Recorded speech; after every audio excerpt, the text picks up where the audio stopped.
Assalamualaikum warahmatullahi wabarakatuh.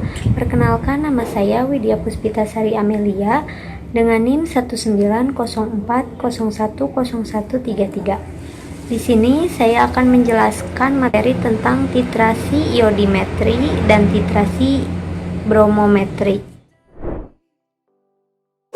Titrasi iodimetri atau titrasi secara langsung merupakan titrasi berdasarkan reaksi oksidasi antara iodin sebagai pentiter dengan reduktor yang memiliki potensial oksidasi lebih rendah dari iodin iodida.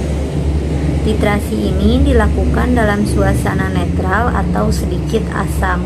Adapun prinsip dari titrasi iodimetri ini yaitu titrasi langsung berdasarkan penetapan kadar iodium di mana larutan baku sebagai reduksi dan zat uji sebagai oksidasi melalui reaksi reduksi oksidasi. Dalam titrasi iodimetri ini, iodium digunakan sebagai pentiter, kemudian asam askorbat atau vitamin C digunakan sebagai analit, dan indikator yang digunakan dalam titrasi ini yaitu larutan amilum. Selanjutnya, pengaplikasian titrasi iodimetri dalam bidang farmasi yaitu digunakan untuk menentukan kadar zat, misalnya menentukan kadar obat-obatan seperti asam askorbat, natrium tiosulfat, antalgin, dan sediaan injeksi.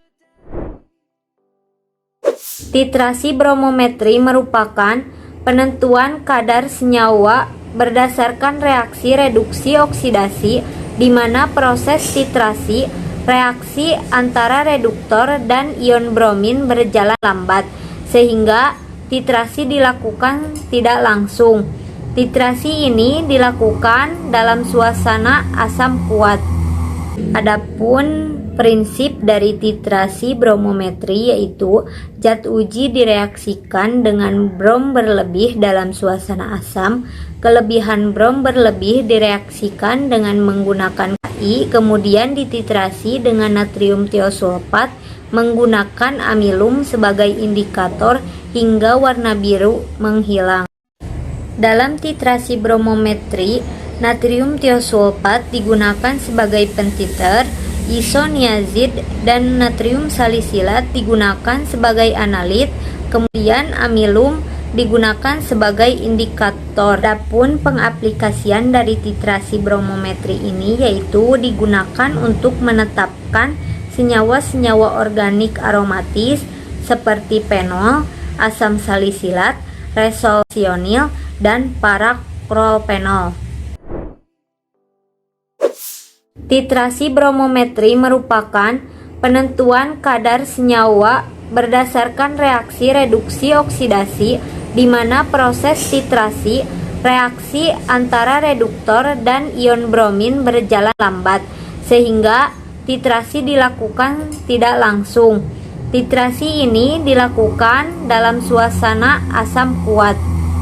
Adapun prinsip dari titrasi bromometri yaitu zat uji direaksikan dengan brom berlebih dalam suasana asam, kelebihan brom berlebih direaksikan dengan menggunakan KI, kemudian dititrasi dengan natrium tiosulfat menggunakan amilum sebagai indikator hingga warna biru menghilang. Dalam titrasi bromometri, natrium tiosulfat digunakan sebagai pentiter, isoniazid dan natrium salisilat digunakan sebagai analit, kemudian amilum digunakan sebagai indikator. Adapun pengaplikasian dari titrasi bromometri ini yaitu digunakan untuk menetapkan senyawa-senyawa organik aromatis seperti fenol, asam salisilat, resveratrol, dan parapropanol. Sekian dari penjelasan titrasi iodimetri dan titrasi bromometri. Mohon maaf bila banyak kekurangan karena di sini saya dalam proses pembelajaran. Semoga apa yang telah saya sampaikan bisa bermanfaat.